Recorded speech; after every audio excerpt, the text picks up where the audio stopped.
Alikuja na tabasamu, akitabasamu mbele ya kamera na akasema, nimekuja tu kwa ajili ya kusimulia hadithi nzuri sana kutoka Afrika. Lakini kitu ambacho wengi hawakukijua, hakuwa anafanya hiyo kazi ya kutengeneza hizo makala. Alikuwa ni msoma ramani huyu. Alikuwa hautafuti ukweli, hapana. Alikuwa anamtafuta mlengwa. Ilianza tu kama hivi. Ni mzungu mmoja hivi, ana viatu vyake vizuri na ni Mfaransa, anaongea Kifaransa kwa ufasaha kweli kweli. Alitua katika uwanja wa ndege wa kimataifa wa Wagadugu akiwa na visa ya utalii mkononi na kitambulisho cha uandishi wa habari, na akawaambia maafisa uhamiaji kuwa mimi ni mwandishi wa kujitegemea tu. Nimekuja hapa kuona changamoto za usalama wa Burkina Faso na kuuambia ulimwengu kinachoendelea, juhudi za serikali.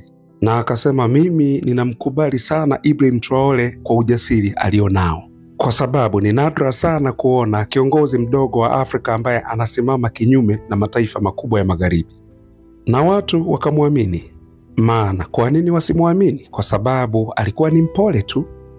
Alimpa dereva taksi maji, akawapa kalamu watoto wa shule, na wakati huo akaenda kununua vitu sokoni, akiwa anachukua picha nzuri za jua linapozama. Si hivyo tu, na wanyama kama mbuzi vile, ng'ombe wanavyokula hivyo. Lakini kumbe nyuma ya lensi ya kamera yake alikuwa anapiga picha za vitu vingine kabisa. Na baada ya wiki chache, mwandishi wa habari akaenda kwenye maeneo ambayo watu wengi huaga hawaendi. Akasimama karibu na kambi za jeshi, akitembea sambamba na reli, huku akiuliza walinzi hawa masuala ya usafiri, hususan kuhusu usafirishwaji wa madini. Wakati ambapo askari mmoja alimwambia, unauliza maswali mengi kuliko mkubwa wetu wa kazi wewe.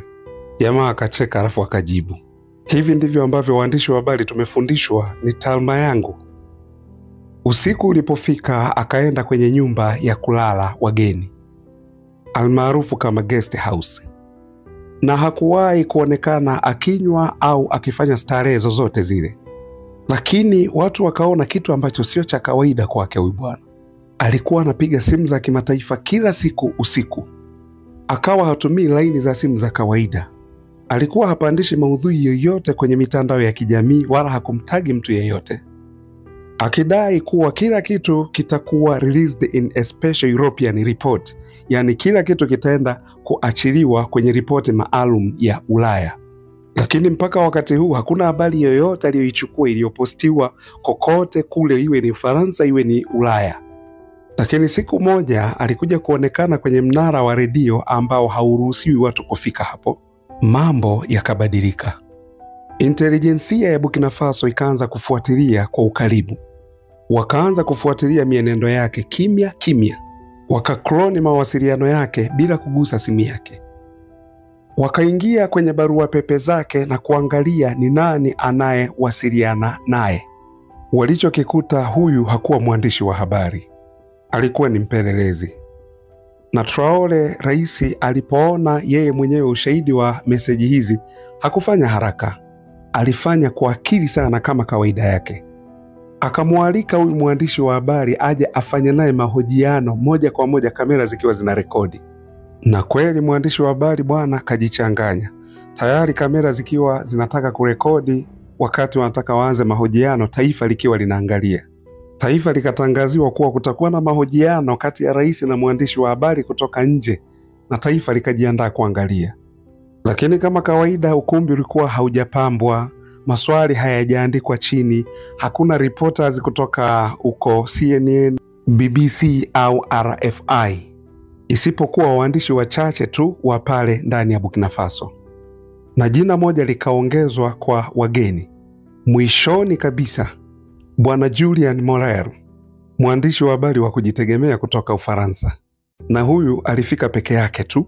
Alikuja mwenyewe, yani yuko mwenyewe tu, hana chochote. Sasa hakuwa ana habari ni nini kinachoendelea, lakini alipoingia pale, akawasalimia walinzi kama na yeye ni mwenyeji wa hapo. Niko hapa kwa ajili ya mahojiano na rais, akaongea kwa ujasiri.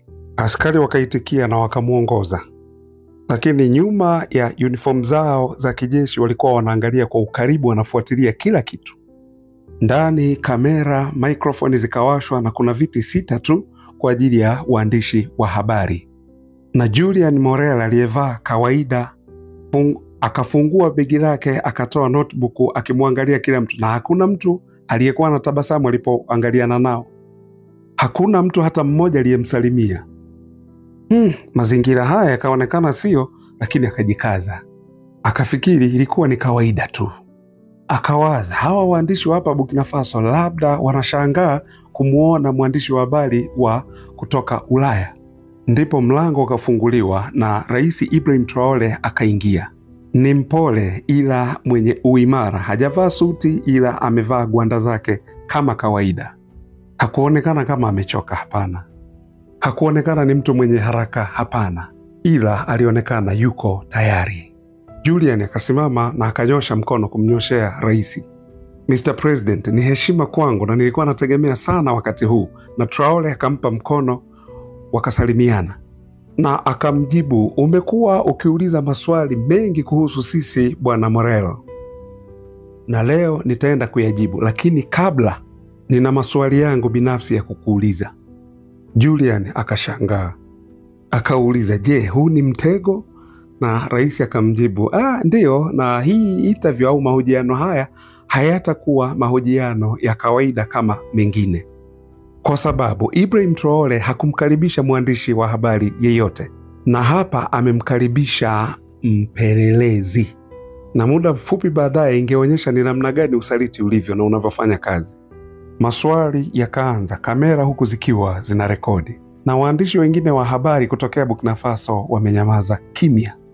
Notebook zikafunguliwa, na katikati amesimama Ibrahim Traore akiwa yuko imara na mkononi mwake hana karatasi lolote. Na pembeni yake kuna huyu mwandishi wa kizungu Julian Morel. Alikuwa anatumiwa kama mwandishi wa habari, lakini wakati huu kuna kitu kiko tofauti. Traore alikuwa hatabasamu wakati huu, hapana. Hakuwa anatambulisha sera yoyote wala kusoma hotuba yoyote ile. Ila alikuwa anamwangalia huku akimsoma huyu jamaa. Mr. Morel, Traore akaanza kuongea.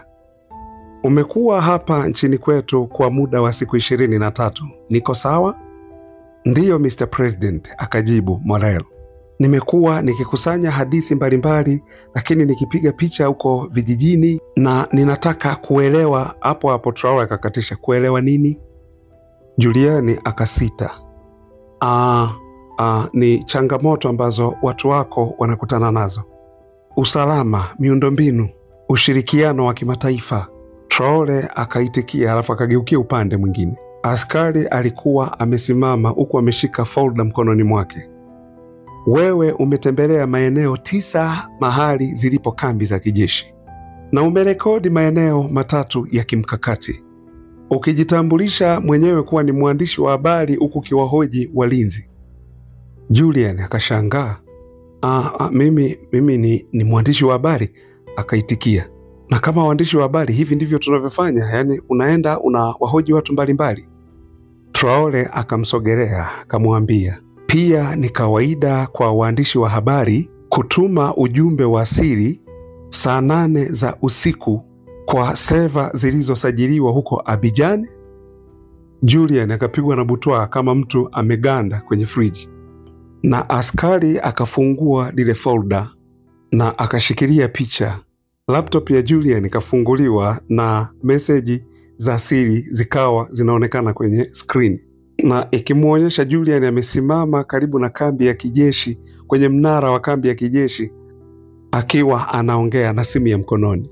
Na screenshot zingine zimetumwa kwa mtu anayejulikana kama ni mwana intelijensia wa Burkina Faso na French military contractor, akifanya kazi kama mwanadiplomasia huko kwenye mataifa ya Afrika Magharibi. Uso wa Julian ukapotea. Tafadhali Mr. President, ninaweza nikalielezea hivi? Traore akamwambia, tafadhali elezea. Lakini Julian mpaka hapa alikuwa hana cha kuongea. Mpaka wakati huu hakuwa chini ya pressure ya maswali, ila alikuwa kwenye uchunguzi akichunguzwa.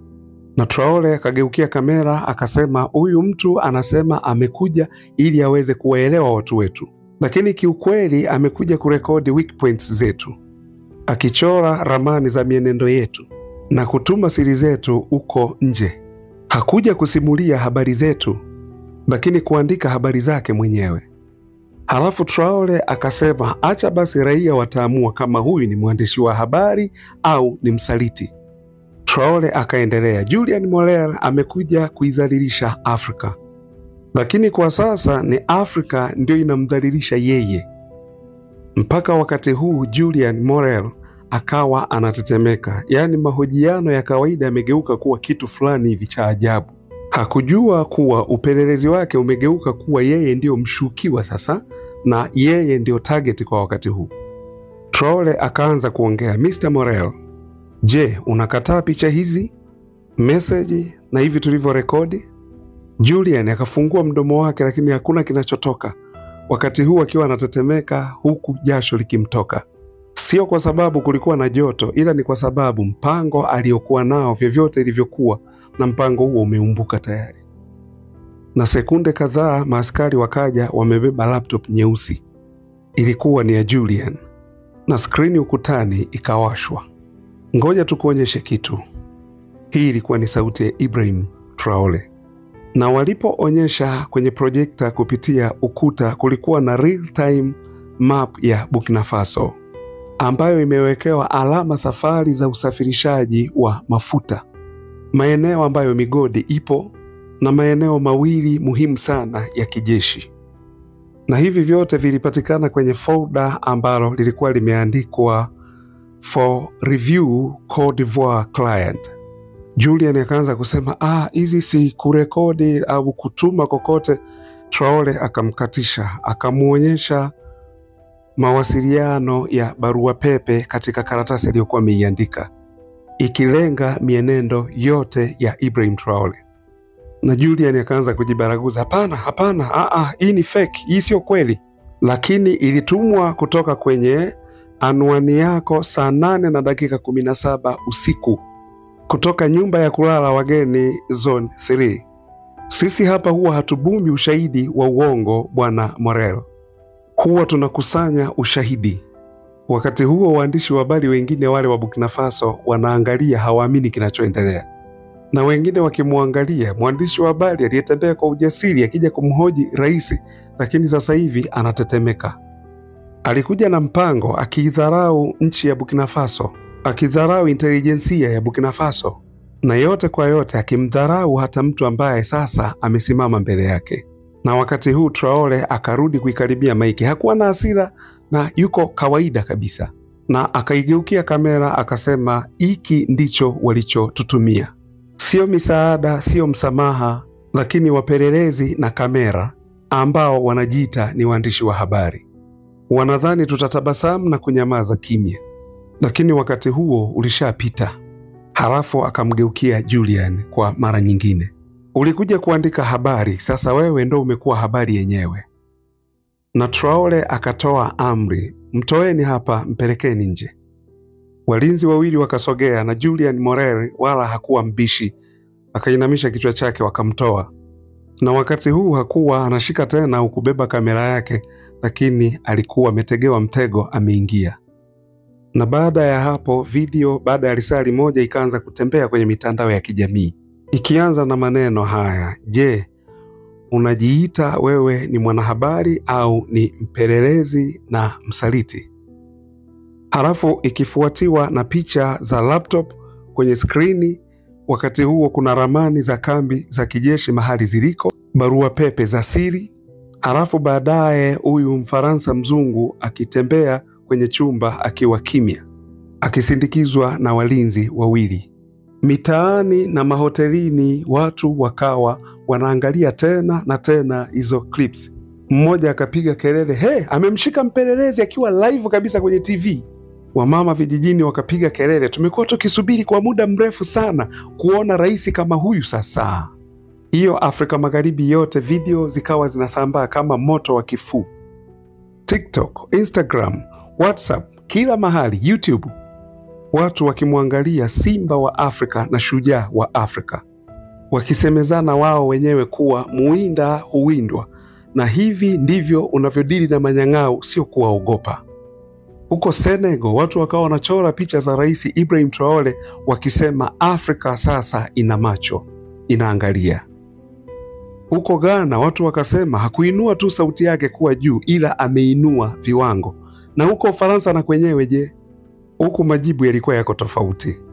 Maana waziri wa mambo ya nje wa Ufaransa akatoa kauli, tunapitia mikataba na tutategemea kutendewa vyema raia wetu wa Ufaransa. Lakini hawakusema chochote kuhusiana na ushahidi ambao Ibrahim Traore ameuweka wazi. Hawakuongea chochote kuhusiana na ramani pamoja na barua pepe za huyu mwandishi wao wa habari wa mchongo au muunganiko na serikali ya Cote d'Ivoire, kwa sababu hilo wasingeweza. Ili likimaanisha kwamba serikali ya Ivory Coast inashirikiana na manyang'au kutaka kumuondoa Ibrahim Traore madarakani. Ndani ya Burkina Faso, Julian Morel alikuwa ameshikiliwa tayari hapa, na hili halikuwa kwa ajili yake yeye mwenyewe, hapana. Ili lilikuwa ni kuhusiana na maiki yoyote ambayo imekuwa ikitumika kukusanya taarifa za siri. Kila mkono ambao umekuja na mpango wa siri, kila picha iliyopigwa na uso wa tabasamu huku ikiwa na maana tofauti tofauti. Na Ibrahim Traore hakutoa hotuba yoyote, kwa sababu hakuhitaji kufanya hivyo, kwa sababu ulimwengu tayari umekwisha kusikia na kuona kile alichokiongea kwenye kile chumba pale. Maneno kama haya, ulikuja kwa ajili ya kuandika habari, sasa wewe ndio umegeuka kuwa habari yenyewe.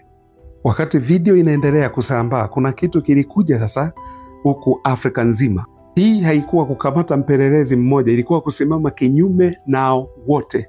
Na video ikasambaa kwenye mitandao hata kabla kile chumba watu hawajaondoka wote pale. Na video hizi zikasambaa kwenye mitandao ya kijamii na watu wengi wakiwa wameziandikia caption kwamba hivi ndivyo unavyoitumikia nchi yako, unawaumbua bila hata kuwagusa. Na Afrika sasa inaamka, lakini huko Burkina Faso pia maduka yakaacha kupiga muziki, badala yake yakaanza kuonyesha hicho kilichotokea. Mwanamama mmoja sokoni alisikika akisema walikuwa wanakuja na bunduki, lakini sasa hivi wamebadilisha mbinu za kivita, wanakuja na kamera. Kwenye televisheni ndio basi tena, TV ya taifa ikawa inaweka hiyo klipu tena na tena na tena kuwaumbua. Walionyesha kila kitu. Huyu Julian akiwa akitembelea zile kambi za kijeshi, akipiga simu karibu na minara ya kambi za kijeshi, ramani, lakini laptop yake pia na meseji zake za siri kwenye barua pepe yake. Na hizi barua alikuwa anazituma Abidjan, ambazo zimeandikwa Palace Entry Point Low Visibility. Hakuna aliyeweza kukataa, hata serikali ya Ufaransa yenyewe, lakini bado walijaribu kukataa. Na kutokea Ufaransa wakaongea kauli kama tunafuatilia kwa ukaribu yanayoendelea na tutahakikisha raia wetu wanatendewa vizuri. Lakini hawakumention chochote kuhusiana na ushahidi, hawakukataa, hata hawakujaribu kutolea ufafanuzi, kwa sababu hawakuweza kufanya hivyo. Kwa maana kwamba huko Afrika Magharibi hali ilikuwa iko tofauti. Hii haikuwa tu ni kwa ajili ya kumkamata mpelelezi, hapana. Ilikuwa ni hatimaye kugundua mitego na kuitegua. Jaribu kufikiria Julian Morel, mtu aliyejitambulisha kama mwandishi wa habari aliyekuja na kamera, na sasa yuko anashikiliwa kwenye safe house ya kijeshi. Yuko mwenyewe tu, hakuna mahojiano, hakuna waandishi wa habari, wala hakuna raia wengine, peke yake tu. Na akaomba kuongea na mwanasheria kutoka ubalozi wa Ufaransa, lakini mwamba Captain Ibrahim Traore akatoa majibu hadharani. Tuna kesi kubwa sana ya kushughulika nayo, na hii ni mali ya Afrika, sio mwanasheria kutoka Ufaransa. Ni kama hivyo tu, mtu aliyekuja kuwadhalilisha wengine, sasa yeye ndo anadhalilika na ulimwengu ukiwa unaangalia. Mwengu ukiwa unaangalia, Ibrahim Traore hakuongea chochote kwa sababu kila kitu kilishajionyesha wazi kwenye ule ushahidi. Lakini siku ya 4 akatoka nje ya ikulu. Sio kusimama nyuma ya mimbari, sio kuongea na watu wa Umoja wa Mataifa, ila kuhutubia watu wake. Na kila mmoja akiwa anasubiria kwa hamu hotuba yake. Wengi, madereva, wanafunzi, wakulima, wamama, wafanyakazi mashambani, wafanya usafi, wafanya biashara na hata maaskari wenyewe. Mwamba hana makaratasi mkononi, hajaandikiwa hotuba popote. Alikuja na maneno machache tu akasema, wamekuwa wakitufuatilia kwa muda mrefu sana, sio kwa ajili ya kutusaidia, ila kudhibiti kile tunachokiongea, kile tulichokijenga na kile ambacho tuna ndoto nacho. Walimtuma mtu mmoja na kamera, lakini haikuwa kamera ya kawaida. Hiyo ilikuwa ni silaha ambayo wameielekezea kwenye hatima yetu. Akaangalia umati uliokuwepo pale ukumbini akasema, huyu mtu alijitambulisha mwenyewe kama mwandishi wa habari, lakini memory card kwenye kamera yake ilibeba zaidi ramani ya nchi yetu kuliko habari alizokuwa amedai amekuja kuziandika. Ilibeba vituo vya kijeshi na maeneo yote hayo, na siyo kubeba taarifa, akiwa na malengo zaidi kuliko ukweli wenyewe. Hakuja kuchukua habari kwetu na kuitangaza, alikuja kuiba, na watu wakiwa wamenyamaza kimya, wengine wakiitikia kwa vichwa vyao, wengine wakilia. Kisha akaongea kitu ambacho kingekuwa kitu kikubwa sana kwa Waafrika na bara la Afrika. Kwa mtu mwingine anayejaribu hili na mtu mwingine anayekuja huku akitabasamu, akiwa amebeba kamera huku ameficha waya ndani yake kwa ajili ya kutupeleleza, hata likwepa hili, kwa sababu sisi ni watu huru na Afrika inaamka kutoka usingizini, na kamwe hatutakaa tuwapigie magoti wala kuwasujudia mabeberu. Asanteni sana wanaukuu wa Mwafrika.